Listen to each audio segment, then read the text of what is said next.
Let's read some glitch in the matrix stories, part 50. This one is like, oh my god, crazy, and it's very descriptive, so just be prepared. From my glitch in the matrix story, I heard, saw, and felt myself die. It was 12 o'clock a.m. on 11/4/2015. I was 38 weeks pregnant, and my husband drove me to get induced because I had preeclampsia. I get placed into a delivery room, and the nurses set up my IV and start giving me Pitocin. 2 hours pass, and my water breaks. I can feel my son move. My husband calls the nurse. She sees if I'm dilated and finds out that I'm only 2 centimeters. She says, I'll give you 10 minutes, and I'll come and check on you again. 5 minutes pass, and my son is kicking like hell in my stomach, and I'm screaming in pain. My husband calls a nurse. It's still 2 centimeters. She hits an alarm and 8 standby nurses come in. They start preparing in another room for an emergency C-section. I'm freaking out, so I beg my husband to call my mother, who he doesn't like. She works at McDonald's down the street. Before she gets there, the doctor comes in and tells me there's no way I can wait. The baby is in distress. They flip me over, administer an epidural. Not even 2 minutes later, I can feel the doctor cutting into my stomach. The pain was excruciating. I can feel my stomach on fire. My husband is looking right at me in my face and telling me that everything is going to be okay. My whole body is shaking, and I can feel my doctor digging around in my stomach. Then finally, I hear my son let out his first cry.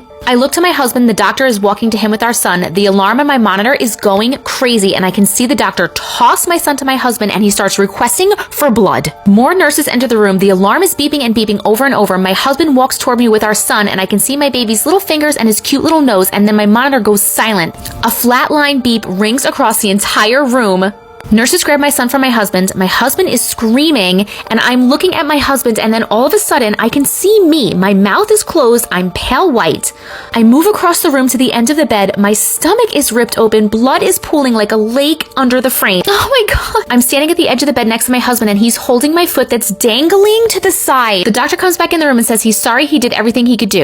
I turn to look at my husband, and then the room completely changed around me. I'm sitting on the bed in the first delivery room. The nurse is at the end of the bed. My husband is holding my hand. The nurse checks to see how much I've dilated, and I'm 9 centimeters and ready to deliver. Okay, maybe it was a dream or a premonition. There's a knock at the door, and we're expecting it to be the doctor, but my mother runs in screaming, is everything okay? My husband gets really upset and asks her what the hell she's doing in the delivery room, how did she find us and know our room? My mother looks at him with a blank face. I'm staring speechless, freaking out, and my mother's face turns from blank to creep, looking him dead in the face, and she says, Roy, what are you talking about? You just called me out of work saying that there was an emergency and I needed to get here immediately. My husband turns to me and says, no, I didn't. I've been standing by Zoe the whole time. The door opens and the doctor walks in. All right, everyone, who's ready to deliver a baby? Read the room, doc. I vaginally delivered a healthy 6-pound, 5-ounce baby boy without any complications on 11/5/2015. As my doctor laid my son on my chest, I stared mesmerized at my baby's fingers and his cute little nose, looking exactly how it did moments ago when he was cut out of me. I don't know what happened, and I don't know how I jumped from an emergency C-section back to right before everything started to turn south. And to this day, my mom swears my husband called her to work and told her to come. I told my mom what happened, and she says that this glitch in the matrix was my second chance. It couldn't have been a dream because of the mom. What?